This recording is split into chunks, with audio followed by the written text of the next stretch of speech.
We're going to take a look at a lunge matrix. All right, John, ready to show us? Let's do it. All right, so you can take a step forward with your right foot, reach on down towards the ground. As you reach, you want this foot to be straight forward. You might feel a little calf stretch. Also might feel a hamstring stretch on that right side. And keeping your weight forward, reach up nice and tall overhead. Reach up towards that sky, push your hips forward. Feel a little bit of a hip flexor stretch, maybe a little bit of a calf stretch. Keep the weight where you have it, and then reach side to side. Up nice and tall overhead, good job. Other side, nice and tall overhead. Good, and hands out in front.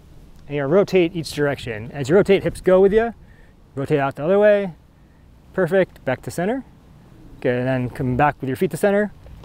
And now we're gonna do a sideways lunge. Alrighty. All right, so you can go sideways. Out to the side, both feet pointing forward, perfect. Reach on down towards the ground, shift it to the right side. Keeping your weight on the right foot, reach up nice and tall. Good, again, you feel a little bit of a left groin stretch. You're gonna reach side to side, out to that side the best you can, over across, a little more of a groin stretch. Great, hands out in front. You're gonna rotate one way, moving the hips. Good, rotate the other way, moving the hips that way. Good, back to center, then step back to where you started. Good, then the last one's gonna be a rotational lunge. So you're gonna rotate the feet, open up. Yep, you're gonna face that foot, reach on down. Good, now keeping your weight that way, you're gonna reach up nice and tall, facing that foot, awesome. Gonna reach side to side again. Good, other way, awesome.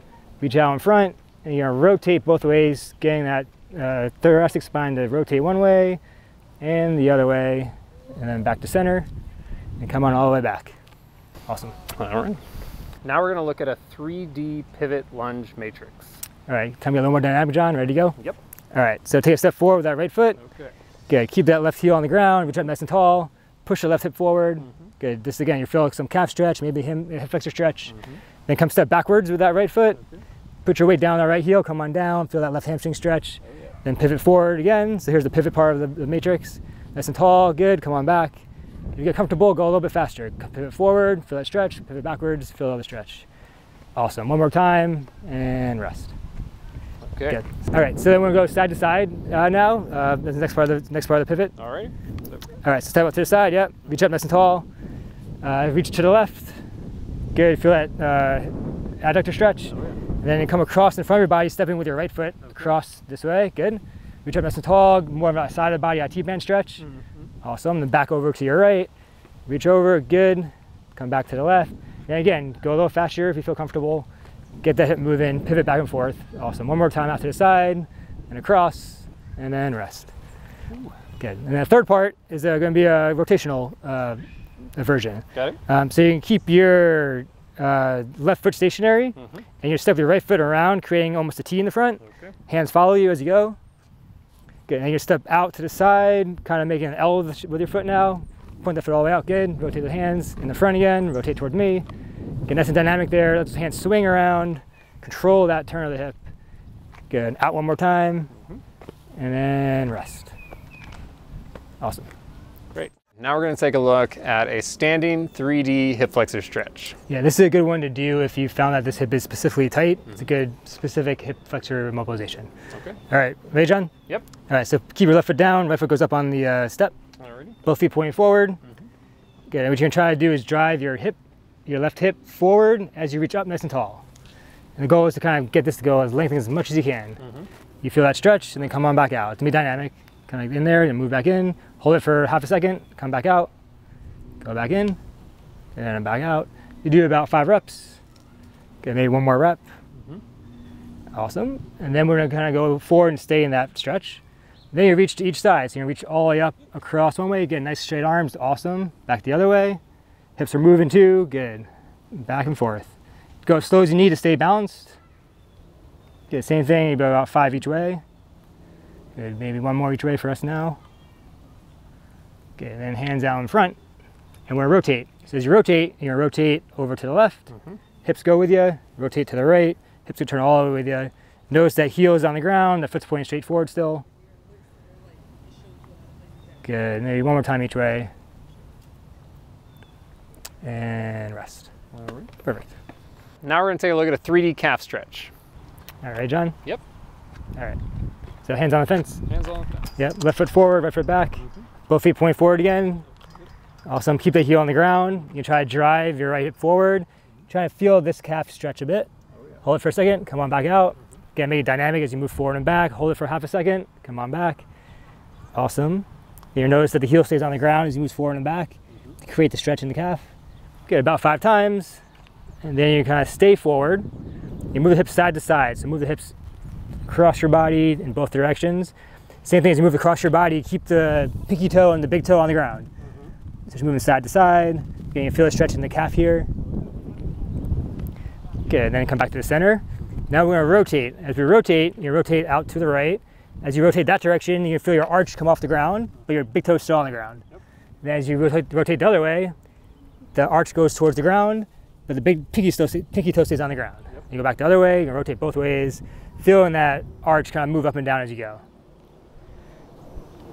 Also, one more time to the outside and rest, and come back to center. Good. Ooh. Now we're going to do the running drills part of the warm-up. The first part we're going to go through is side skipping. This is going to be more for the frontal plane motion, side-to-side motion. Most of the running is forward and back, so we always want to add in something side to side. Then we'll go through A skips, B skips, and butt kicks. A skips a little bit more to help the front legging gait, the knee drive. The B skips help you put force into the ground, practice that motion. And the butt kicks help you with your heel recovery and make sure it's quick underneath your body. We'll go from there. So side step with a swivel, basically a swivel one direction forward or swivel the other direction backwards. The idea of this exercise is to get you to going, again, in a frontal plane motion. Again, running is mostly forward and back. We want to also warm up the frontal plane, go side to side. So when I do it, if I go slow, I'm going to do a side step and skip together. Then my transitions and be going forward around my foot, skipping around my foot, skipping around my foot. And if I want to swivel backwards, I'm going around the back shoulder.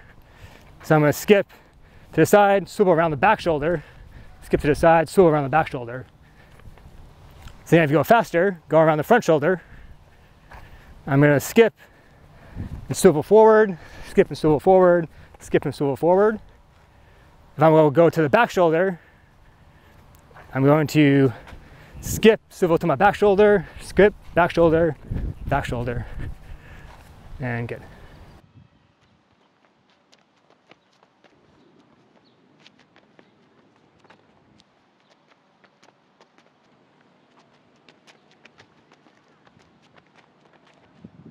So the A skip will have 2 rhythms. It'll have a switch rhythm and a feet together rhythm.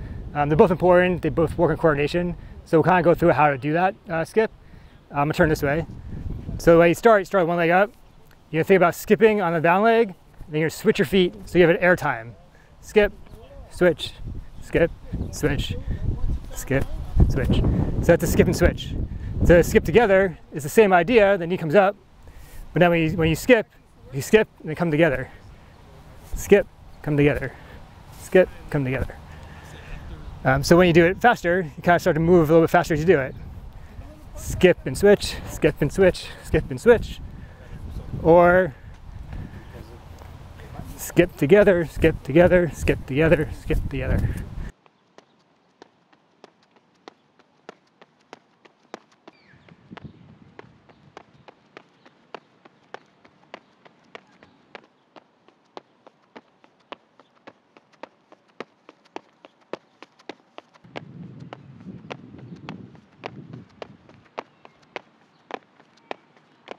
So the B skip will also have 2 rhythms, kind of a B skip switch, B skip together. The idea of a B skip is to create force into the ground. So when I'm doing the skip, my idea is to get my foot to go down into the ground. You're not doing a can-can, not people do like a can-can thing. It's more of up and then you create a force down to the ground. So when you add a skip to it, to do a skip switch, I'm going to skip, and then I'm going to switch as I go through that cycle. I'm going to skip, and I'm going to switch, creating that force down into the ground. Use my hamstring, pulling my foot down to the ground.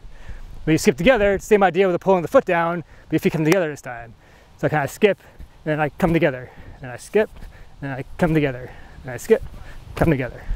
So again, as you go a little bit faster with it, if I do the B skip switch again, I'm going to skip, switch, skip, switch, skip, switch, skip, switch. Then if I do the B skip together, I'm going to go through the skip together, skip together, skip together, skip together.